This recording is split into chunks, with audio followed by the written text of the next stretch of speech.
Hello guys, welcome to yet another interesting tutorial on how to create Windows 10 system restore point. Charming Tech Pros.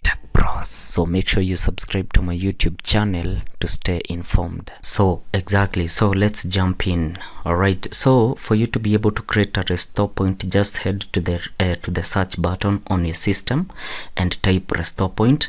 Open restore point. And exactly why do you need to create a restore point? Maybe for example, when your computer crashes at one time, you can be able to restore your computer back. So what you need to do is just to choose a drive that you want to create a restore point. So for me, I chose a drive C. Therefore you have to put it on to make sure that to be able to create a restore point for it, so the protection must be on. Then next you have again to head to the to drive C again, and now you can be able to create a restore point. So just put a name for your restore point. So mine is on, I just created a date 5 May 2022, and the restore point is being created and it's done.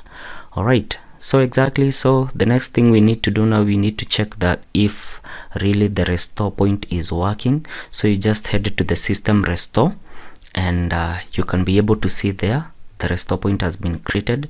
So let's see if it really exists, and therefore boom, you have the restore point already created.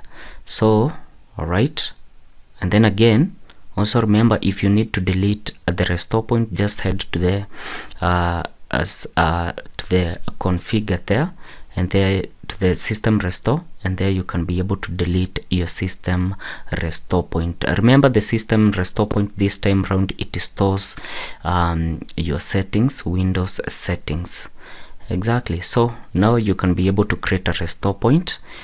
Exactly. So when your computer crashes next time, just go to the restore point and restore your system.